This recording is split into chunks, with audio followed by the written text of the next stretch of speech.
جی آج کے لیکچر کا آغاز کرتے ہیں.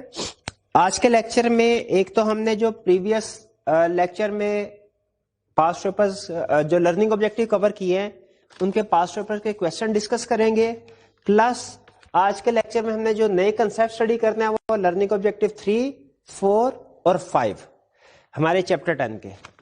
تو سب سے پہلے سٹارٹ کرتے ہیں ہم پاسٹ پیپر کے کویسچنز جو کہ ہمارے پریویس لرننگ آبجیکٹیو سے ریلیٹ کرتے ہیں، پریویس لیکچر میں جو ہم نے لرننگ آبجیکٹیو کور کیے تھے.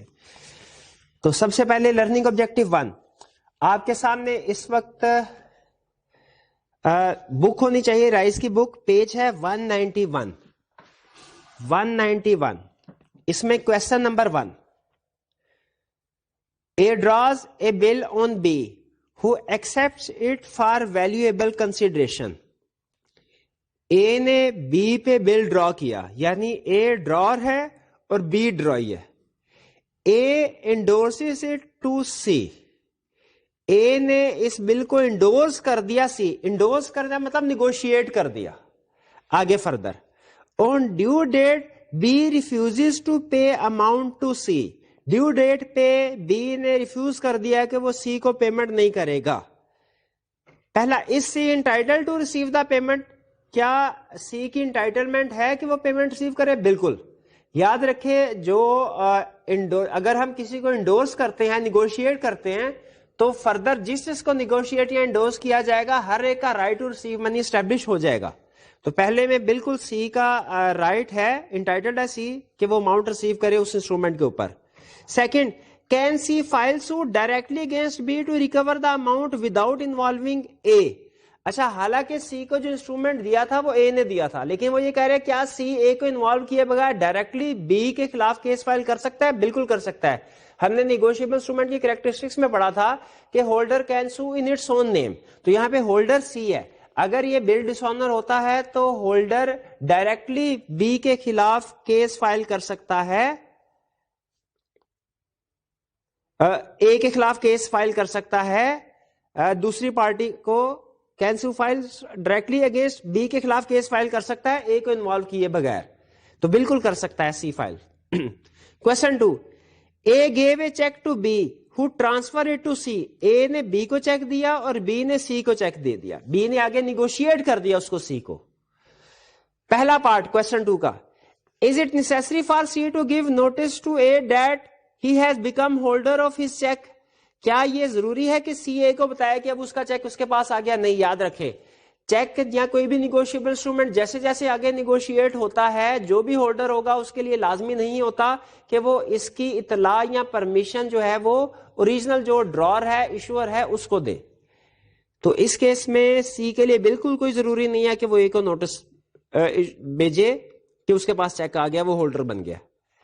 Second, if check is dishonored on due date, can C sue A in his own name? اگر ڈیو ڈیٹ پہ چیک ڈسآنر ہوتا ہے تو C کیا A کو سو کر سکتا ہے؟ بالکل. اب یہ دیکھیں C کی پوزیشن دیکھیے کیا ہے. C نے B سے چیک، A نے B کو چیک دیا اور B نے آگے اس کو نیگوشیٹ کیا C کو. ڈیو ڈیٹ پہ اگر چیک ڈسآنر ہو جاتا ہے تو C کے پاس دو آپشن ہیں. پہلی آپشن وہ A کے خلاف بھی ڈائریکٹلی کیس کر سکتا ہے، اور دوسری آپشن وہ ہو سکتا ہے کہ بی کو کہے، بی کے خلاف کیس کرے، اسے کہے کہ آپ نے مجھے چیک دیا تھا، ڈسآنر ہو گیا، اب آپ مجھے ریکور کرے. تو سی کے پاس دونوں آپشنز ہیں، وہ چاہے تو اے کے خلاف کیس فائل کر لے جس کا چیک ہے، جس نے چیک ایشو کیا ہے، اور چاہے تو بی کے خلاف کیس فائل کرے جس نے اس کو انڈورس کیا، نیگوشیٹ کیا ہے. لا سی کو دونوں آپشنز دیتا ہے. یہ تھا ہمارا لرننگ آبجیکٹیو 1. اس کے بعد لرننگ آبجیکٹیو 2 کے کویسچنز کی طرف چلتے ہیں. Learning objective 2 question number 3 page 192 کہہ رہا ہے write short notes on following special crossing. Special crossing ہمارے پریویس لیکچر میں ہم نے اسٹڈی نہیں کیا، آج کے لیکچر میں بھی اسٹڈی نہیں کریں گے. یہ چیک سے ریلیٹ کرتا ہے اور یہ ہم نیکسٹ لیکچر جو ہمارا تھرڈ لیکچر ہوگا نیگوشیبل انسٹرومنٹ کا اس میں کور کریں گے. اس کو فی الحال پینڈنگ کر دیجئے.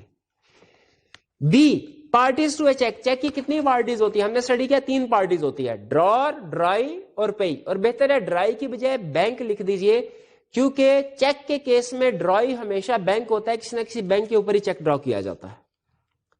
Question number 4، X draws a bill of exchange on Y. X نے ڈرا کیا یعنی ایکس ڈرار ہے, اس نے وائی پہ بل آف ایکسچینج کیا جو کہ ڈرائی ہے. تو اب بیسیکلی چیک سائن کس کو کرنا چاہیے, وائی کو, ڈرائی کو. Z writes on an acceptance on it, is it a valid acceptance? Y کی بجائے زیڈ اس کے اوپر ایکسپٹینس دیتا ہے, یہ ویلڈ ایکسپٹینس نہیں ہے. جس کے نام پہ ڈرا کیا گیا ہے اسی کو, یعنی جو ڈرائی ہے بیسیکلی وہی سائن کرے گا, ڈرائی کے علاوہ کوئی اور بندہ سائن نہیں کر سکتا. تو یہ ہمارا لرننگ آبجیکٹو. پھر لرننگ آبجیکٹو 6, لرننگ آبجیکٹو 6 کے کوشچن کو ڈسکس کرتے ہیں. ہاں جی, اس میں کافی کوشچن ہیں اور پاسٹ پیپرز کے کوشچن اور آئی کیپ کے کوشچن, بینک کے کوشچن ہیں. ڈسکس کرتے ہیں ون بائی ون. کوشچن 15 کہہ رہا ہے explain the term promissory note in accordance with negotiable instruments act 1881 also state the liabilities of its maker. ہم نے ڈیفائن کرنا ہے پرومسری نوٹ اور لائبلٹیز بتانی ہے میکر کی کیا ہے.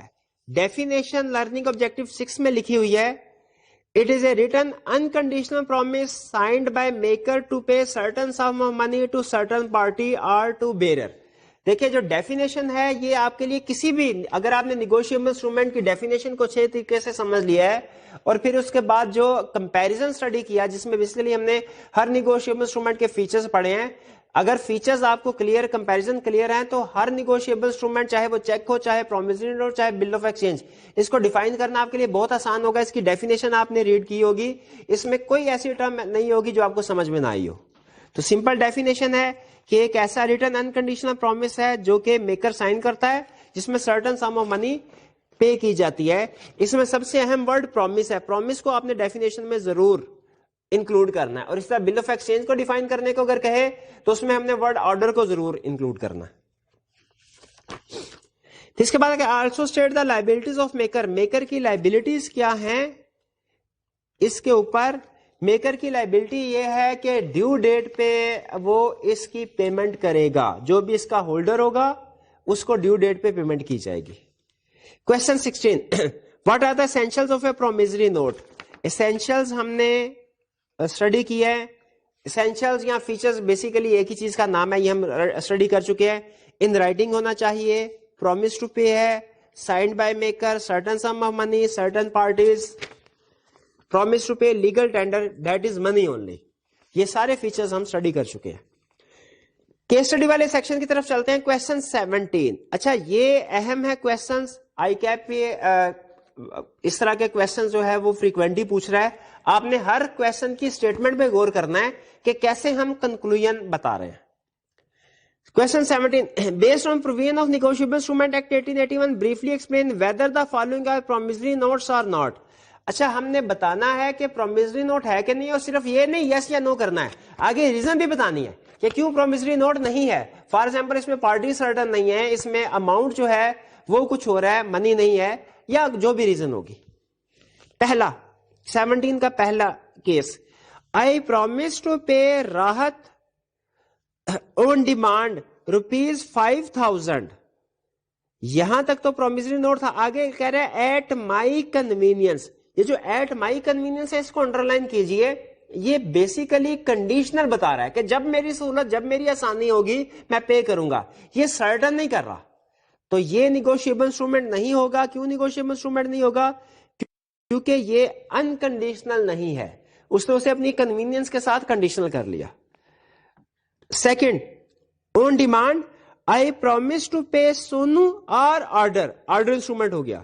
Sonu or order ₹5,000 for value received.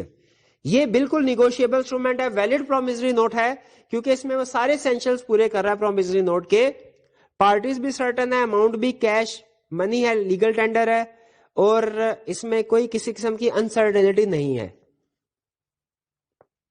I promise on demand, I promise to pay Sonu or order, بالکل یہ ویلڈ پرومسری نوٹ ہے. Third, I promise to pay عادل اور order ₹5,000 and 500 shares of Sigma Limited. یہ 500 shares of Sigma Limited کو underline کر لیجئے. اب یہ پرومسری نوٹ نہیں رہا, نیگوشیبل انسٹرومنٹ نہیں رہا. کیوں؟ کیونکہ اس میں منی کے ساتھ ساتھ ادر شیئرز بھی ریسیویبل پیبل ہے, جبکہ نیگوشیبل انسٹرومنٹ میں صرف اور صرف منی پیبل ہونی چاہیے. تو یہ تھرڈ ویلڈ پرومسری نوٹ نہیں ہے. 4. I promise to pay Mahi or order ₹5,000 with interest calculated at quarterly basis. اچھا, اماؤنٹ کے ساتھ انٹرسٹ کو ایڈ کیا جا سکتا ہے, لیکن آپ کو بتانا چاہیے کہ کتنے پرسنٹ ریٹ آف انٹرسٹ ہے. یہاں پہ وہ ریٹ آف, یہ تو کہہ رہا ہے کہ پلس انٹرسٹ, لیکن کتنا انٹرسٹ, 6% ہے, 9% ہے, 12% ہے, یہ مینشن نہیں کر رہا. تو چونکہ یہ مینشن نہیں کر رہا اس لیے اس میں انسرٹنٹی آ گئی. اب جو اماؤنٹ ہے وہ سرٹن نہیں رہی. ہاں, اگر اسی کوشچن میں وہ اس طرح کر دیتا, I promise to pay Mahi or order ₹5,000 with interest at the rate of 6% per annum for 3 months. تو یہ چونکہ اس نے مینشن کر دیا کہ کتنے ریٹ آف انٹرسٹ کتنا ہے اور کتنے عرصے کے بعد پے کرنا ہے, تو یہ سرٹن ہو جاتا, اس صورت میں پرومسری نوٹ ویلڈ ہوتا. لیکن یہاں پہ اس نے انٹرسٹ ریٹ مینشن نہیں کیا, اس وجہ سے انسرٹن ہے. انسرٹن ہے تو پرومسری نوٹ نہیں ہے. 5th, I promise to pay you or your successors on demand ₹10,000. Your successors کو انڈرلائن کیجئے. پارٹی سرٹن نہیں ہے کس کو پے کرنا ہے, پتہ نہیں کون سکسیسر ہوتے ہیں اس کے. اب ہم تھوڑی حساب کتاب لگانے بیٹھ جائیں گے اگر اس کی ڈیتھ ہوتی ہے کس کے سکسیسر جو ہیں وہ کون کون ہیں. تو یہاں پہ پارٹی سرٹن نہیں ہے یور سکسیسر کی وجہ سے, اس لیے یہ بھی ویلڈ پرومسری نوٹ نہیں ہے. 6th, I promise to pay Rafi or order ₹10,000 7 days after Salik's death.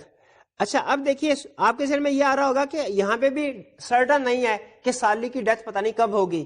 دیکھیں یہ سرٹن نہیں ہے کہ ڈیتھ کب ہوگی, لیکن لا کہتا ہے یہ تو سرٹن ہے نا کہ ڈیتھ ہوگی. تو ڈیتھ جو ہے اس کو ہم کنڈیشنل نہیں بلکہ انکنڈیشنل ہی مانتے ہیں لا میں. تو یہ جو پرومسری نوٹ ہے یہ ویلڈ ہے 7 days after Salik's death, کیونکہ سالک کی ڈیتھ تو ہوگی ہی, کبھی نہ کبھی تو ہوگی, اس لیے یہ سرٹن ہے. ہاں, یہاں پہ ایک پوائنٹ آپ کو اور بتا دوں, اگر ساری اسٹیٹمنٹ یہی ہوتی, یہ لکھا ہوتا 7 days after Salik's marriage, تو یاد رکھیں میرج سرٹن نہیں ہے. یعنی یہ کنفرم, یہ تو کنفرم ہے سالک نے کبھی نہ کبھی مرنا ہے, لیکن یہ کنفرم نہیں ہے کہ پتہ نہیں کبھی اس کی شادی ہوگی یا نہیں ہوگی. تو اگر یہ لکھا ہوتا آفٹر سالک's میرج تو پھر ہم کہتے ہیں یہ سرٹن نہیں ہے, ویلڈ نیگوشیبل انسٹرومنٹ یا پرومسری نوٹ نہیں ہے. لیکن یہاں پہ چونکہ آفٹر سالک's ڈیتھ کا ہے اور ڈیتھ کو لا کہتا ہے کہ سرٹن ہوتی ہے, تو یہ ویلڈ پرومسری نوٹ ہے. 6. 7. I am liable to pay Ahmed ₹5,000. اب یہ پرومسری نوٹ نہیں ہے, کیوں, ایکنالجمنٹ آف ڈیٹ تو ہے, یہ تو مان رہا ہے کہ میں نے احمد کے 5,000 دینے ہیں, لیکن وعدہ نہیں کر رہا کہ میں اس کے 5,000 ادا کروں گا. ایکنالجمنٹ آف ڈیٹ ہے, پرومس ٹو پے نہیں ہے, اس لیے یہ بھی ویلڈ پرومسری نوٹ نہیں ہے. 7. Next question number 18. State whether following are promissory notes اور ناٹ. پہلا, A signs the instruments in the following terms. I acknowledge myself to be indebted to B in ₹1,000. اگر یہاں تک کوشچن ختم ہو جاتا ہم کہتے ہیں اکنالجمنٹ آف ڈیٹ ہے, پرومس ٹو پے نہیں ہے, اس لیے پرومسری نوٹ نہیں ہے. لیکن وہ لائن کو آگے لے کے چل رہا ہے, اکنالجمنٹ آف ڈیٹ بھی کر رہا ہے, لیکن آگے کیا کہہ رہا ہے, to be paid on demand for value received, جو کہ پے کیا جائے گا جب ڈیمانڈ کرے گا بھی. تو یہ چونکہ اب پیمنٹ کو بھی پرومس کر رہا ہے, اس لیے یہ ویلڈ پرومسری نوٹ ہے. 18 کا پارٹ 1 ویلڈ پرومسری نوٹ ہے. Second, a promise to pay B a sum of ₹500 on telephone. On telephone کو انڈرلائن کیجئے, یہ چونکہ ریٹرن انسٹرومنٹ نہیں ہے اس لیے نیگوشیبل انسٹرومنٹ کی ڈیفینیشن میں نہیں آتا, ویلڈ پرومسری نوٹ نہیں ہے. 18. Next question 19. State whether following are promissory notes or not. Again ہم نے بتانا ہے کہ یہ پرومسری نوٹ ہے کہ نہیں. A signs instruments in following terms. A نے انسٹرومنٹ کو سائن کیا اور یہ ٹرمز تھی. پہلی, mister B I O U ₹1,000. Mister B میں نے آپ کو 1,000 روپے کا دیندار ہوں, مقروض ہوں. اگین ایکنالجمنٹ آف ڈیٹ تو ہے, پرومس ٹو پے نہیں ہے, یہ پرومسری نوٹ نہیں. پہلا. دوسرا, I am liable to pay to B ₹500. مجھے بی کو ادا کرنے ہیں 500. اگین ایکنالجمنٹ آف ڈیٹ ہے, الفاظ پہ غور کیجیے گا, توجہ دیجیے. ایکنالجمنٹ آف ڈیٹ تو ہے, مان تو رہا ہے کہ میں مقروض ہوں, لیکن پیسے ادا کرنے کا وعدہ نہیں کر رہا, یہ بھی پرومسری نوٹ نہیں.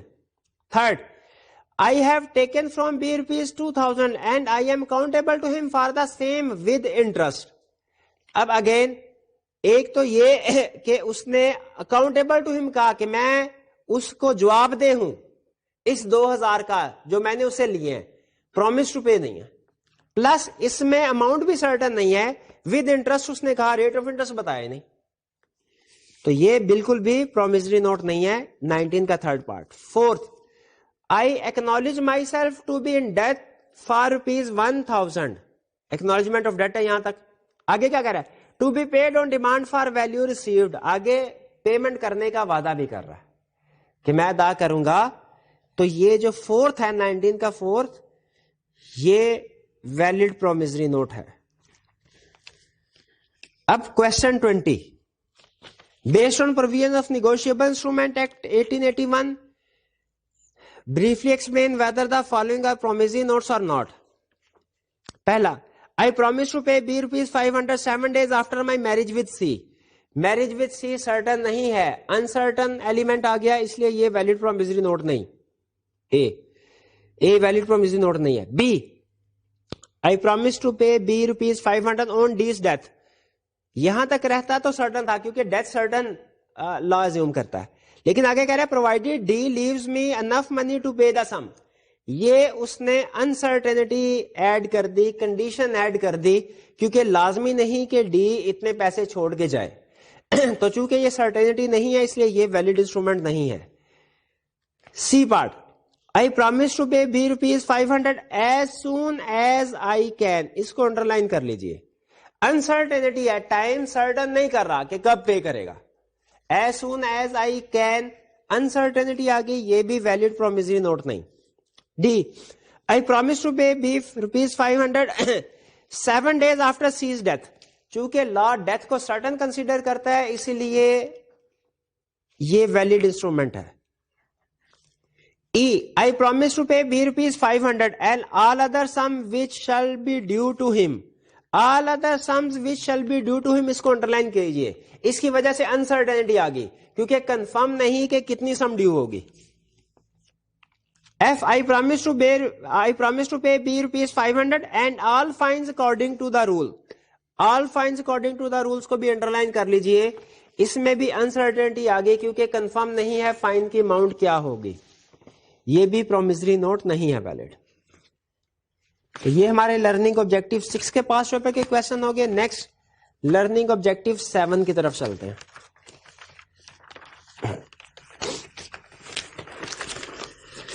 7 میں question 21,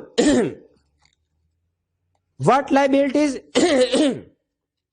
liability does the drawer of a bill of exchange incur on the negotiable instrument act under the negotiable instrument act 1881. جو ڈرار ہے بل آف ایکسچینج کا, بل آف ایکسچینج میں یاد رکھے 3 پارٹیز ہیں, ڈرار, ڈرائی اور پے.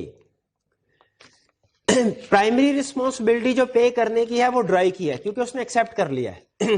لیکن اگر ڈرائی ڈیو ڈیٹ پہ پیمنٹ نہیں کرتا تو یاد رکھے جو بھی ہولڈر ہوگا اس کے پاس آپشن ہے, وہ چاہے تو جو ڈرائی ہے ڈائریکٹ اس کے خلاف کیس فائل کر سکتا ہے, اور چاہے تو جس بندے نے اس کو انسٹرومنٹ دیا ہے اس کے خلاف کیس فائل کر سکتا ہے. انسٹرومنٹ کس نے دیا ہے, ڈرار نے دیا ہوگا, یا جو ڈرار نے جس کو دیا کہ فردر اس نے اگر انڈورس کیا ہے تو انڈورزر نے دیا ہے. تو اگر ڈرائی ڈیو ڈیٹ پہ پیمنٹ نہ کرے تو یاد رکھے ڈرار بھی لائبل ہو سکتا ہے اس اماؤنٹ کو پے کرنے کے لیے. ہولڈر کے پاس آپشن ہے, وہ چاہے تو ڈرائی کے خلاف کیس فائل کرے جو کہ پرائمری پارٹی ہے ٹو پے, اور چاہے ڈرار کے خلاف کیس فائل کر دے ریکوری کرنے کے لیے, کیونکہ ڈرار نے وہ نیگوشیبل انسٹرومنٹ آگے ٹرانسفر کیا. 22, distinguish between promissory note and a bill of exchange. یہ آپ کو کمپیرزن میں ہم نے ڈسکس کر لیا تھا کہ پرومسری نوٹ اور بل آف ایکسچینج میں کیا ڈفرنس ہے, اسی کو ریپروڈیوس کر دیجیے. Question 23, P draws a bill on Q payable 3 months after sight. Bill of exchange draw کیا اس نے جو کہ پیبل ہے 3 months after sight. It passes through several hands before R becomes its holder. یہ بہت سے ہاتھوں سے گزرتا گیا, یعنی انڈوز ہوتا گیا, نیگوشیٹ ہوتا گیا.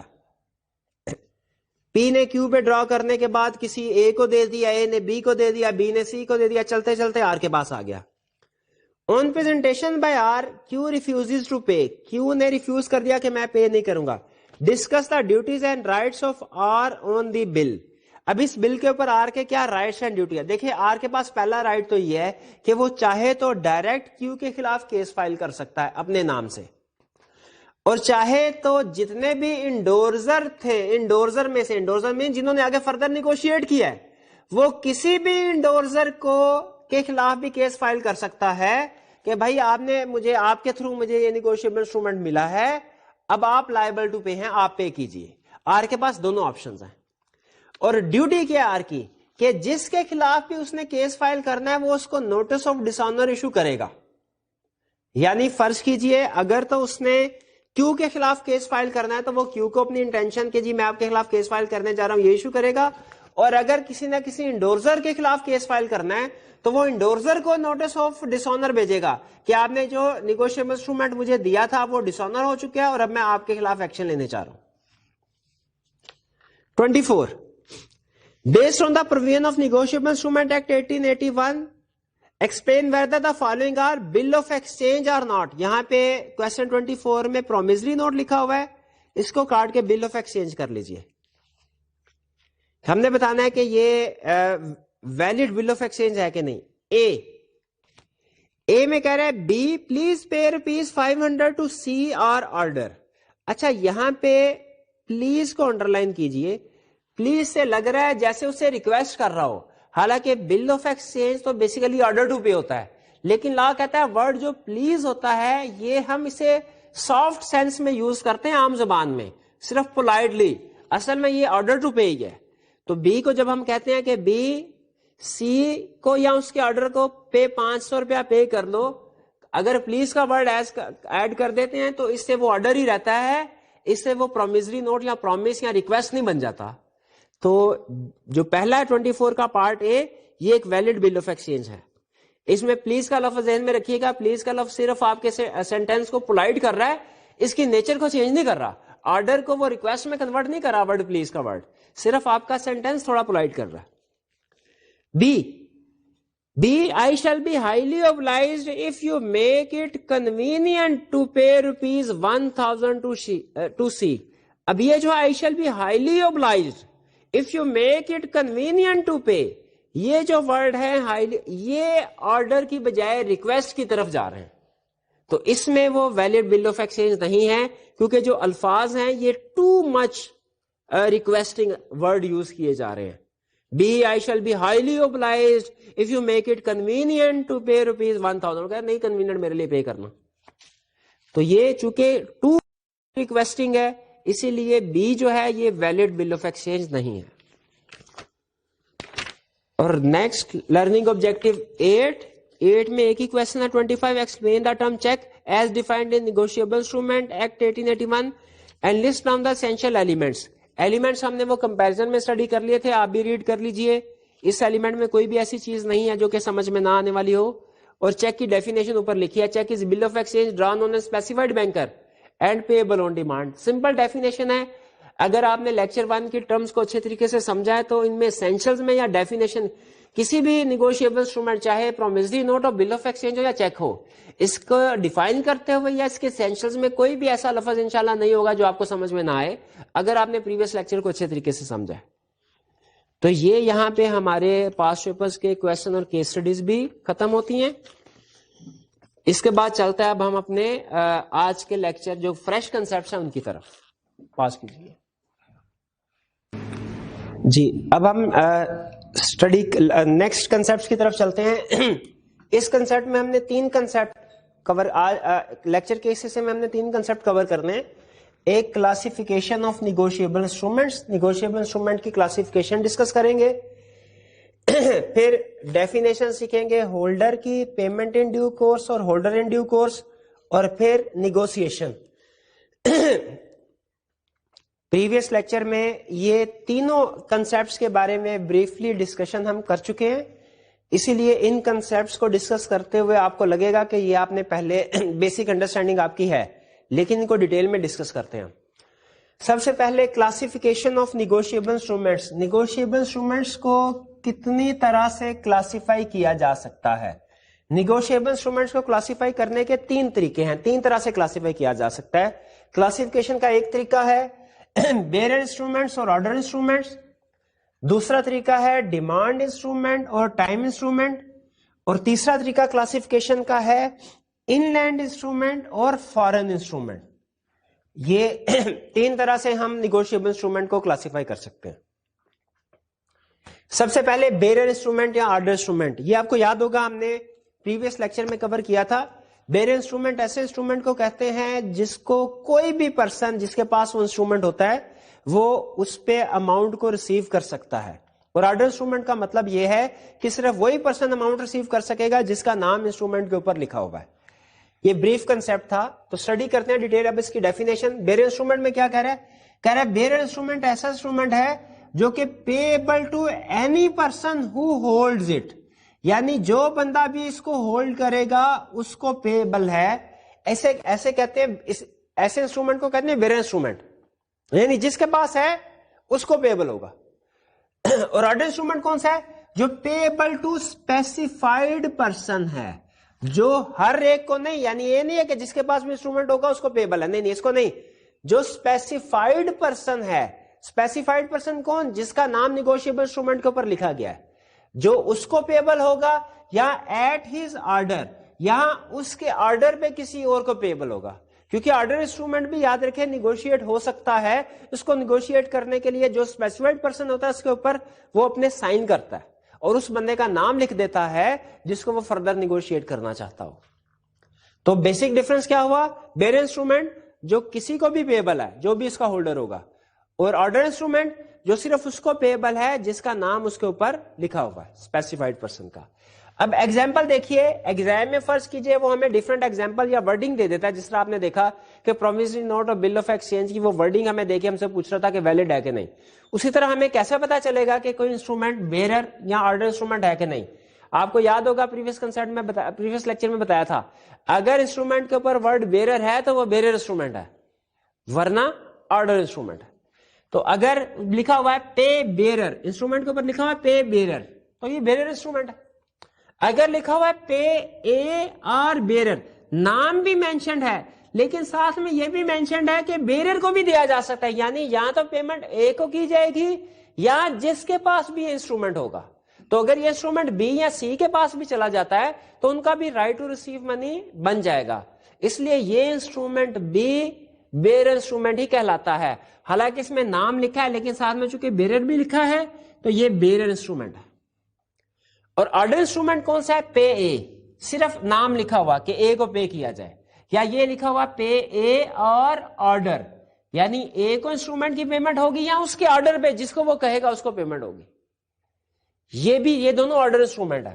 صرف نام لکھا ہو آرڈر انسٹرومنٹ، نام پے اے آر آرڈر لکھا ہے آرڈر انسٹرومنٹ، اور اگر لکھا ہو پے اے آر بیرر تو پھر وہ بیرر انسٹرومنٹ ہو جائے گا. ہاں یہاں پہ ایک ایگزامپل دے رہا ہے، اگر وہ لکھا ہو پے اے اونلی، کہ صرف اے کو دیکھیں، پے اے میں اور پے اے اونلی میں فرق ہے. پے اے کا مطلب ہے کہ اے کو پے کیا جائے گا، اور انڈرسٹوڈ ہوتا ہے کہ اگر اے کسی اور کو نیگوشیٹ کر دے تو اس کی آرڈر پہ اس دوسری پارٹی کو بھی پیمنٹ کی جا سکتی ہے. لیکن اگر ہم انسٹرومنٹ پہ یہ لکھ دیں پے اے اونلی، کہ صرف اور صرف اے کو پے کیا جائے گا، تو یاد رکھیں یہ نیگوشیبل انسٹرومنٹ رہا ہی نہیں، کیونکہ اس میں اس نے لکھ دیا صرف اے کو پے کیا جائے گا. اب اس کی پیمنٹ صرف اے کو ہوگی. اے اگر کسی بی کو سی کو انسٹرومنٹ دینا چاہے نہیں دے سکتا، نیگوشیبل نہیں ہے، کیونکہ اس کے اوپر اب یہ لکھا گیا کہ صرف اور صرف پیمنٹ ہوگی اے کو، اس کے علاوہ اور کسی کو پیمنٹ نہیں ہوگی. تو اگر اے اونلی لکھ دیا جائے تو پھر وہ فردر نیگوشیبل نہیں رہتا. آپ کو یاد ہوگا میں نے جب چیک کا فارمیٹ آپ کو دکھایا تھا اس وقت وہ چیز ہائی لائٹ نہیں کی تھی، لیکن چیک کے کارنر پہ ایک جگہ پہ لکھا ہوا تھا اکاؤنٹ پے اونلی، کہ اس چیک کی پیمنٹ صرف اور صرف جو پے ہے، یعنی پے میں جس کا نام لکھا ہے مسٹر آر، صرف اس کو ہوگی. اگر چیک پہ بھی آپ اس طرح کے الفاظ لکھ دیں کہ پے اکاؤنٹ اونلی، صرف جو پے ہے اس کو اکاؤنٹ میں پیسے جائیں گے اور کسی کے اکاؤنٹ میں پیسے نہیں جائیں گے، تو وہ بھی پھر نیگوشیبل نہیں رہتا. تو ورڈ اونلی اگر لکھ دیا جائے نام کے ساتھ تو اس کا مطلب ہے اس بندے کے علاوہ اور کسی کو پیمنٹ نہیں ہو سکتی، وہ نیگوشیبل انسٹرومنٹ ہی نہیں رہے گا. تو یہ بیرر اور آرڈر انسٹرومنٹ کلیئر ہو گیا. ایگزام میں پہچان لیں گے الفاظ سے کہ یہ آرڈر انسٹرومنٹ کی بات کر رہا ہے یا بیئرر انسٹرومنٹ کی بات کر رہا ہے. آگے چلتے. Demand and time instrument. اس میں نے آپ کو بتایا تھا کہ اگر کوئی انسٹرومنٹ جیسے ہی لکھا گیا ایشو ہوا اسی وقت پیبل ہو تو اسے ہم کہتے ہیں ڈیمانڈ انسٹرومنٹ, پیبل امیڈیٹلی. اور اگر وہ کچھ وقت کے بعد پیبل ہو تو اسے کہتے ہیں ٹائم انسٹرومنٹ. ٹھیک ہے. ڈیمانڈ انسٹرومنٹ کی ایگزامپل کیا ہے؟ یہ ہے امیڈیٹلی پیبل ہوتا ہے. ایگزامپلس کیا ہے کہ اس کے اوپر لکھا ہوتا ہے پیبل آن ڈیمانڈ یا payable on sight. Payable on sight کا مطلب کیا ہے کہ جیسے ہی ہمیں دکھایا جائے گا ہم اس کی فوراً پیمنٹ کریں گے. اگر اس کے اوپر یہ لکھا یا پیبل آن ڈیمانڈ کا مطلب کیا ہے یعنی ڈیمانڈ کیا جائے گا. ڈیمانڈ یعنی ظاہر ہے وہ بندہ اس نیگوشیبل انسٹرومنٹ کو لے کے آئے گا, پارٹی کے سامنے رکھے گا اور ڈیمانڈ کرے گا, امیڈیٹلی پیبل ہوگا. وہ پارٹی یہ نہیں کہے گی کہ اب مہینہ ٹھہر جاؤ, 2 مہینے ٹھہر جاؤ, میرے پاس ابھی پیسے نہیں ہیں. نہیں, ڈیمانڈ انسٹرومنٹ جیسے ہی ایشو کیا امیڈیٹلی پیبل ہوتا ہے. ہاں, ٹائم انسٹرومنٹ جیسے ہی ایشو کیا یا جس وقت لکھا گیا امیڈیٹلی پیبل نہیں ہوتا, یا after certain period of time payable ہوتا ہے. ٹھیک ہے. یعنی ٹائم انسٹرومنٹ ایسا انسٹرومنٹ ہے, ایسا نیگوشیبل انسٹرومنٹ جو پیبل ہے آفٹر سرٹن پیریڈ, کچھ عرصے بعد, یا آن اسپیسیفائڈ ڈیٹ. یعنی یا تو آپ یہ لکھ دیں گے کہ 3 مہینے بعد پیبل ہے, یا 3 مہینے بعد والی ڈیٹ لکھ دیں گے اس کے اوپر. دونوں صورتوں میں ٹائم انسٹرومنٹ بن جائے گا. یعنی آپ یہ فرض کیجئے اگر آج 1 جنوری ہے اور آپ یہ لکھ دیں کہ 3 منتھس پیمنٹ ہوئے گی 3 منتھس فرام ناؤ, پھر بھی یہ ٹائم انسٹرومنٹ ہے. اور اگر آپ کیلکولیٹ کر کے لکھ دیں فروری مارچ اپریل, پیمنٹ ہوگی 1 اپریل کو, تو پھر بھی یہ ٹائم انسٹرومنٹ ہے. پیبل آن اسپیسیفائڈ ڈیٹ اور پیبل آفٹر سرٹن پیریڈ, دونوں صورتوں میں ٹائم انسٹرومنٹ بن جائے گا یہ. ٹھیک ہے. اور یہ سرٹن پیریڈ یعنی اگر یہ لکھا جاتا ہے 3 منتھس فرام ناؤ, تو 3 منتھس کہاں سے کاؤنٹ کیے جائیں گے؟ آج کی ڈیٹ سے. اور آج کی ڈیٹ آپ کو یاد ہوگا promissory note, bill of exchange وغیرہ میں نے آپ کو ہائی لائٹ کروایا تھا, ٹاپ پہ لکھی ہوتی ہے, تو وہاں سے ہم کاؤنٹ کرتے ہیں. اچھا, یہ بھی لکھا جا سکتا ہے پے کیا جائے گا 3 months after death of mister A. Death والا پوائنٹ یاد ہے نا, لا اسے سرٹن سمجھتا ہے کہ انسرٹن سمجھتا ہے؟ سرٹن سمجھتا ہے, لیکن میرج کو انسرٹن سمجھتا ہے. تو ڈیتھ کے بعد اگر یوں لکھا جائے ڈیتھ کے بعد 7 دن یا 3 مہینے یا 2 مہینے, تو وہ بھی ٹائم انسٹرومنٹ ہوگا. ایگزامپل ہمیں بتا رہا ہے ٹائم انسٹرومنٹ کی, اگر لکھا جائے payable on 1 January, date calculate کر کے لکھ دی جائے کہ 1 جنوری کو پیبل ہوگا. اب ڈیفینیٹلی جس دن لکھا گیا اس دن تو 1 جنوری نہیں ہوگی, وہ تو شاید کوئی ستمبر اکتوبر ہوگی پچھلے سال کی. پیبل آفٹر 3 منتھس یا پیبل آفٹر 20 days, یہ بھی ٹائم انسٹرومنٹ کی ایگزامپل ہے. Payable after 3 months after death of a person, تو ڈیتھ آف پرسن کی ایگزامپل بھی آپ کو بتا دی, یہ بھی سرٹن ہوتا ہے. اور یہ سارے ٹائم انسٹرومنٹ کی ایگزامپل ہے.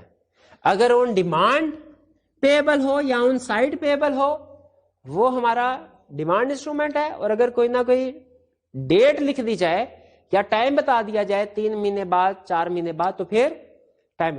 اچھا, ایک چھوٹی سی ایگزامپل میرے ذہن میں آ گئی. اسٹیٹمنٹ بتا رہا ہوں, آپ نے بتانا ہے کہ یہ ڈیمانڈ انسٹرومنٹ ہے یا کہ ٹائم انسٹرومنٹ ہے. اس کے اوپر لکھا ہوا ہے payable 1 month after sight. 1 month after sight کا مطلب کیا بھلا کہ ہم ایشو کر کے آپ کو دے رہے ہیں, جس وقت بھی آپ ہمیں یہ دکھائیں گے, پریزنٹ کریں گے ہمارے سامنے, اس کے 1 مہینے بعد ہم آپ کو پیمنٹ کریں گے. Payable 1 month after sight, 1 month after presentment, 1 month after on demand. تو یاد رکھے, اگر صرف آن ڈیمانڈ, اگر ہونا صرف payable on demand, payable on sight, وہ ڈیمانڈ انسٹرومنٹ ہے. اگر ہو payable 1 month after presentment, 1 month after demand, 1 month after sight, تو وہ ہمارا ٹائم انسٹرومنٹ ہوگا. نیکسٹ کلاسیفیکیشن ہے ان لینڈ اور فارن. ان لینڈ اور فارن کلاسیفیکیشن کا مطلب کیا, اگر 2 چیزیں ذہن میں رکھیے گا. اگر انسٹرومنٹ ڈرا کیا گیا ہے پاکستان میں, اینڈ یعنی دونوں شرطیں پوری ہونا ضروری ہے. ایک شرط بھی پوری نہیں ہوئی تو وہ ان لینڈ نہیں ہوگا.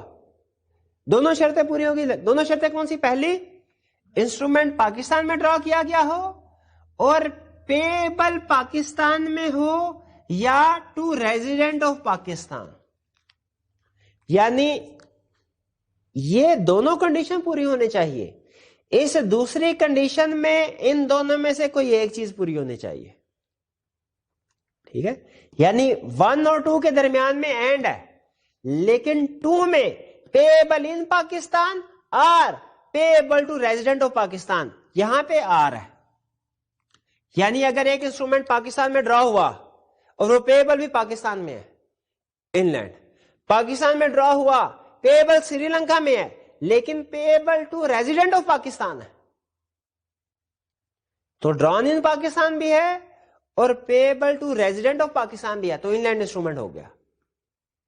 ٹھیک ہے, پہلی کنڈیشن پوری ہونی چاہیے اور دوسری میں سے کوئی ایک کنڈیشن پوری ہو جائے گی تو وہ ان لینڈ انسٹرومنٹ ہے, اور اگر دونوں میں سے کوئی بھی ایک کنڈیشن پوری نہیں ہوتی, 1 والی پوری نہیں ہوتی یا 2 والی دونوں پوری نہیں ہوتی, تو پھر یہ فارن انسٹرومنٹ بن جائے گا. یعنی ان لینڈ انسٹرومنٹ آپ نے صرف یہ حساب لگانا ہے ان لینڈ انسٹرومنٹ ہے کہ نہیں, اگر ان لینڈ نہیں ہے تو کنفرم میں فارن ہے. اور ان لینڈ کی نشانی کیا ہے, ڈران ان پاکستان ہو, اور دوسری پیبل ان پاکستان اور payable to resident of Pakistan. ٹھیک ہے, اس میں ہم مزید جب اس کے پاس پیپر کا کوشچن کریں گے آئی کیپ کے کوشچن بینک کا, تو اس میں یہ کنسپٹ مزید کلیئر ہو جائے گا. تو یہ ہمارا کلاسیفیکیشن آف نیگوشیبل انسٹرومنٹ تھا. اب اس کے بعد آگے چلتے ہیں, کچھ ڈیفینیشنز ہیں جو ہمیں اس چیپٹر میں وہ بتا رہا ہے. ڈیفینیشنز ہیں ہولڈر کی, ہولڈر ان ڈیو کورس کی, اور پیمنٹ ان ڈیو کورس کی. ان تینوں کی ڈیفینیشن کو ہم 1 by 1 اسٹڈی کرتے ہیں. سب سے پہلے ہولڈر اور ہولڈر ان ڈیو کورس کی ڈیفینیشن. نارملی اسٹوڈنٹ کو ان میں تھوڑا فرق سمجھنے میں پرابلم ہوتی ہے, لیکن فرق بہت آسان ہے. دیکھیں پہلے کنسپچولی ڈسکس کرتے ہیں. ہولڈر کا مطلب ہے ہر وہ پرسن جس کے پاس وہ نیگوشیبل انسٹرومنٹ ہے, جس کی پوزیشن میں ہے, اور اس کا رائٹ ہے کہ وہ اس کے اوپر ریسیو کر سکتا ہے. فار ایگزامپل ایک پرومیسری نوٹ ہے بیئرر. اب وہ پرومیسری نوٹ جس کے پاس بھی ہوگا, چونکہ بیئرر ہے, جس کے پاس بھی ہوگا وہ اس کا ہولڈر ہے. یعنی وہ چاہے تو اس پرومیسری نوٹ میں جو اماؤنٹ لکھی ہے وہ ریسیو کر سکتا ہے. اچھا لیگلی اس کی انٹائٹلمنٹ تھی کہ نہیں تھی, وہ اس کا ٹرو آنر تھا کہ نہیں تھا, یہ ڈسکشن نہیں کر رہا میں. اصل میں ہولڈر اور ہولڈر ان ڈیو کورس میں فرق یہی ہے. ہولڈر کا مطلب کوئی بھی بندہ جس کے ہاتھ نیگوشیبل انسٹرومنٹ لگ جائے. اب ظاہر ہے وہ اس کی بیس پہ پیمنٹ لے سکتا ہے, لیکن ہولڈر ان ڈیو کورس کا مطلب کیا ہے کہ جو ویلڈ اس کا ٹرو اونر ہے, یعنی ہولڈر بھی ہے اور ہولڈر ہونے کے ساتھ ساتھ اس کا ٹرو اونر بھی ہے.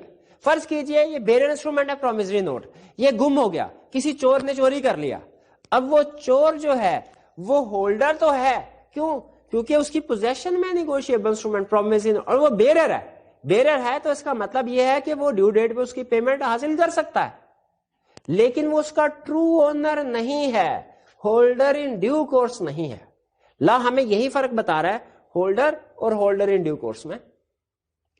ہولڈر کے بارے میں کیا کہتا ہے؟ کہتا ہے ہولڈر ایک ایسا پرسن ہے جو پوزیس کرتا ہے انسٹرومنٹ, یعنی جس کے ہاتھ میں instrument, and who is entitled to receive payment, اور جو اس کے اوپر جو پیمنٹ لکھی ہوئی ہے وہ بھی ریسیو کرنے کے لیے انٹائٹلڈ ہے. ظاہر ہے جو بھی پیمنٹ اس کے اوپر لکھی ہوئی ہے جو بیئرر انسٹرومنٹ ہے تو وہ اس کی انٹائٹلمنٹ ہے کہ اس کو ریسیو کرے, تو وہ بندہ ہولڈر ہوگا. جیسے بیئرر انسٹرومنٹ میں جو بھی بیئرر ہے جس کے پاس وہ انسٹرومنٹ ہے وہ اس کا ہولڈر ہے, اور اسی طرح آرڈر انسٹرومنٹ میں جو بھی آرڈر انسٹرومنٹ ہے تو جو بھی پے یا انڈورزی ہے وہ اس کا ہولڈر ہوگا. سمپل. لیکن یاد رکھیں لا ڈیفرینشیٹ کر رہا ہے ہولڈر اور ہولڈر ان ڈیو کورس کو, کیونکہ بعض اوقات ایسا ہوتا ہے کہ انسٹرومنٹ کسی ایسے لوگوں کے ہاتھ میں آ جاتا ہے جو کہ اصل میں اس کے ٹرو اونر نہیں ہے. تو لا یہی ڈیفرینشیٹ کرنے کے لیے ٹرم اس نے ایجاد کی holder in due course. Holder in due course سے مراد ایسا بندہ ہے کہ جس کے پاس انسٹرومنٹ بھی ہے اور جو اس کا ٹرو اونر بھی ہے. ہولڈر ان ڈیو کورس میں دیکھیں کیا کہتا ہے. سب سے پہلے وہ ہولڈر ان ڈیو کورس میں کہتا ہے یہ ایسا پرسن ہے جو پوزیس کرتا ہے انسٹرومنٹ, یعنی وہ ہولڈر بھی ہے, holder in due course holder بھی ہے, پلس ہولڈر کے علاوہ مزید کون سی چیزیں اس میں ہوتی ہے, یہ ان گڈ فیتھ ریسیو کرتا ہے انسٹرومنٹ کو, اور ریسیو کرتا ہے فار کنسیڈریشن, یعنی کچھ نہ کچھ ادائیگی کرنے کے بعد اس انسٹرومنٹ کو ریسیو کرتا ہے. اور بیفور میچورٹی اس کی ڈیو ڈیٹ سے پہلے ریسیو کرتا ہے. ڈیو ڈیٹ کے بعد آپ کو پتا ہے چیک میں بھی اسی طرح ہوتا ہے, وہ جو ڈیٹ ہوتی ہے 6 مہینے کے بعد وہ اس کی پیمنٹ نہیں ہوتی. تو اسی طرح جو باقی کے نیگوشیبل انسٹرومنٹ ہے ان کی بھی ایک ڈیو ڈیٹ ہوتی ہے, ڈیو ڈیٹ سے پہلے پہلے اس کی پیمنٹ ہو جانی چاہیے, اور جو بھی اس کی نیگوشیشن ہوتی ہیں وہ ساری کی ساری ڈیو ڈیٹ سے پہلے ہونی چاہیے. تو یہاں پہ اس نے میں کریکٹرسٹکس بتائی, کمپیئر کیجئے. ہولڈر میں وہ صرف کہہ رہا ہے پوزیسر ہوگا, وہ پوزیسر ہوگا, ظاہر ہے پوزیسر ہونے کی وجہ سے اس کا رائٹ ٹو ریسیو آ جاتا ہے اماؤنٹ. یہاں پہ پوزیسر ہونے کے ساتھ ساتھ مزید کنڈیشن بھی ایڈ کر رہا ہے کہ اس بندے نے ان گڈ فیتھ ریسیو کیا نیگوشیبل انسٹرومنٹ اور فار کنسیڈریشن ریسیو کیا ہو. اس کو کچھ ایگزامپل سے ڈسکس کرتے ہیں, وہ ہمیں ایگزامپلز بتاتا ہے. پہلی ایگزامپل, لاسٹ اور اسٹولن انسٹرومنٹ. فرض کیجئے ایک نیگوشیبل انسٹرومنٹ تھا, وہ گم ہو گیا یا کسی نے چوری کر لیا. کیا وہ جو چور ہے وہ ہولڈر ہے یا ہولڈر ان ڈیو کورس ہے؟ وہ ہولڈر ہے, کیونکہ اس کے پاس وہ انسٹرومنٹ آ گیا اور وہ اگر چاہے تو جس پارٹی نے یہ لکھا ہے اس پارٹی کے پاس جا کے پیمنٹ بھی ریسیو کر سکتا ہے. اگر اس پارٹی کو آلریڈی خبردار نہیں کیا گیا کہ چوری ہو گیا انسٹرومنٹ, تو ظاہر ہے وہ پارٹی جس نے پیمنٹ کرنی تھی وہ پیمنٹ کر دے گی. لیکن یاد رکھے چور ہولڈر ہے, ہولڈر ان ڈیو کورس نہیں ہے. ہولڈر ہے, پیمنٹ لے سکتا ہے, لیکن لا کہتا ہے اگر اس نے پیمنٹ لی نا تو اس کے خلاف کیس فائل کر کے اسے پیسے ریکور کروائے جا سکتے ہیں. یہ ہے ہولڈر اور ہولڈر ان ڈیو کورس میں فرق. ہولڈر ان ڈیو کورس اگر پیمنٹ ریسیو کر لے اس کے خلاف کیس کر کے اسے پیسے نہیں نکلوائے جا سکتے. لیکن ہولڈر اگر پیسے ریسیو کر لے, جو کہ ہولڈر ان ڈیو کورس نہیں ہے, صرف ہولڈر ہے, تو اس کے وہ اگر پیسے ریسیو کر لے, جیسے چور ہے یا کسی کو کوئی لاس انسٹرومنٹ ملا, تو اس کے خلاف کیس فائل کر کے اسے ریکوری کروائی جا سکتی ہے. دوسری ایگزامپل گفٹ. وہ کہتا ہے کہ بندے کے پاس نیگوشیبل انسٹرومنٹ تھا, وہ ویلڈ تھا, وہ ہولڈر ان ڈیو کورس تھا. جیسے فرض کیجئے کہ میں نے اس دکان والی ایگزامپل میں گیا, اس کو لیپ ٹاپ دیا, اس نے مجھے 30,000 کا پرومسری نوٹ دے دیا. اب میں ہولڈر ان ڈیو کورس ہوں, ہولڈر بھی ہوں, ہولڈر ان ڈیو کورس بھی ہوں. کیوں؟ میں نے ان گڈ فیتھ ریسیو کیا پرومسری نوٹ, اور میں نے فار کنسیڈریشن ریسیو کیا, میں نے لیپ ٹاپ دیا اس کو. اب اگر فرض کیجئے یہ پرومسری نوٹ میں گھر آ کے اپنے بھائی کو نیگوشیٹ کر دوں اور بھائی سے کوئی پیسے نہ لوں, بھائی کو نیگوشیٹ کر دیا, اس سے کوئی پیسے نہیں لیا, اب میرا بھائی ہولڈر تو ہے, ہولڈر ان ڈیو کورس نہیں ہے. کیوں ہولڈر ان ڈیو کورس نہیں؟ ہولڈر کیوں ہے؟ کیونکہ اس کے پاس انسٹرومنٹ ہے اور وہ انٹائٹل ٹو ریسیو منی ہے, وہ جا کے خود پیسے ریسیو کر سکتا ہے. لیکن ہولڈر ان ڈیو کورس کیوں نہیں ہے؟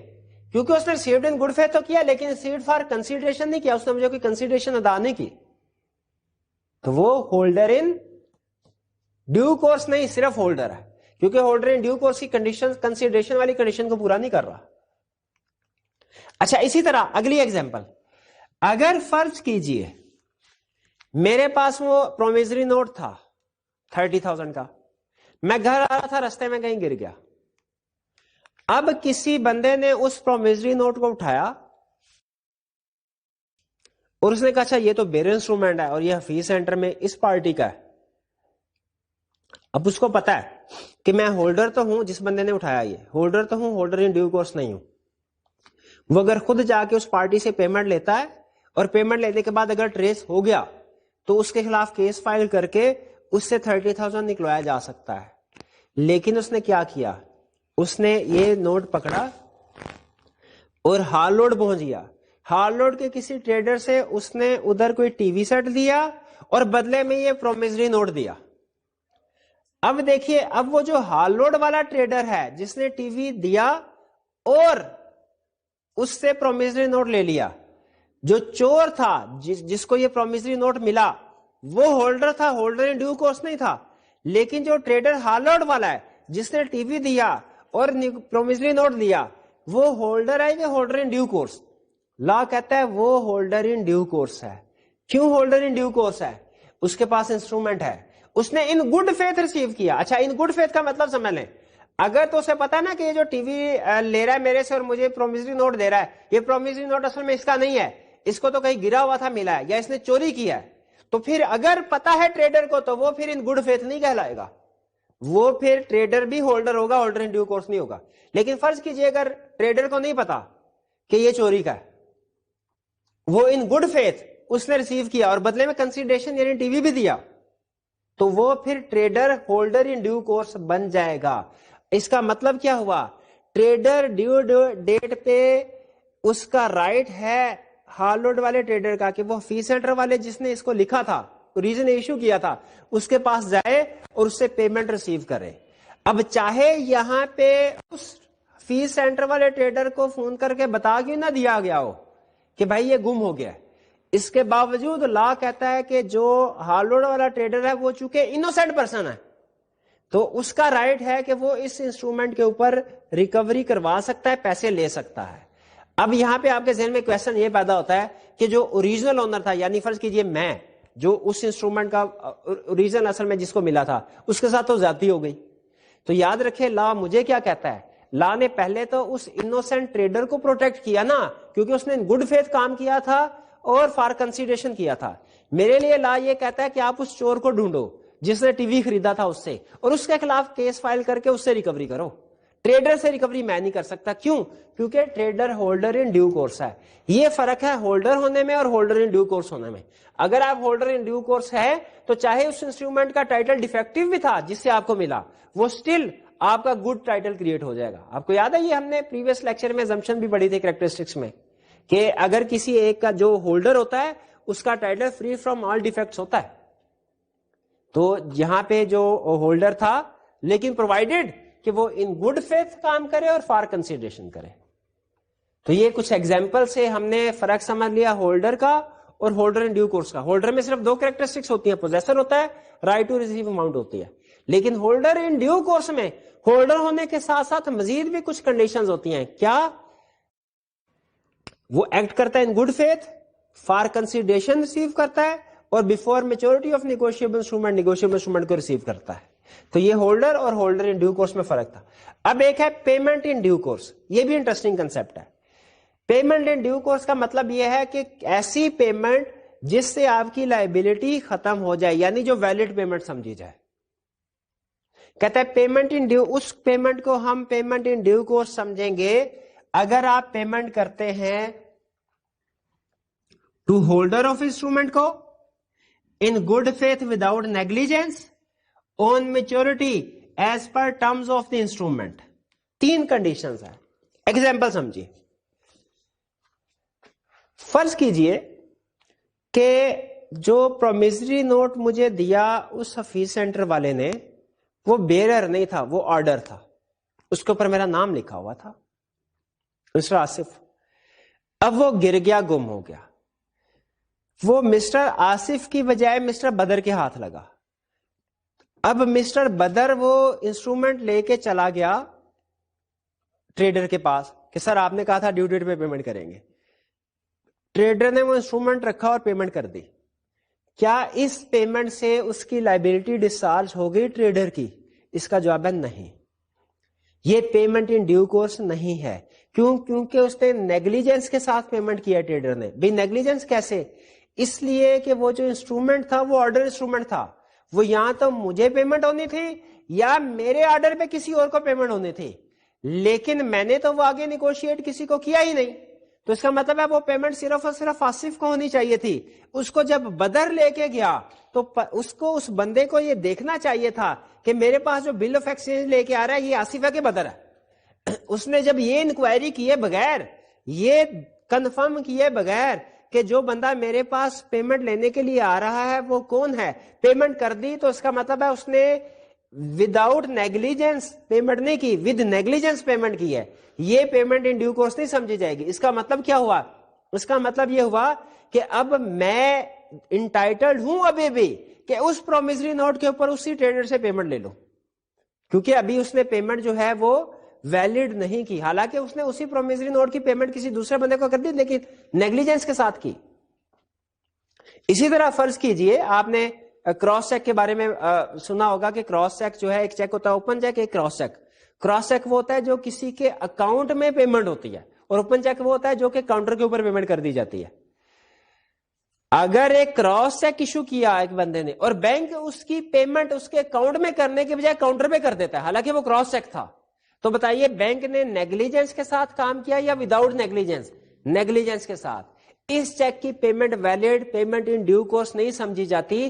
بینک کو ہو سکتا ہے اس کو ٹرو اونر کو دوبارہ پیمنٹ کرنی پڑے. اسی طرح اگر فرض کیجئے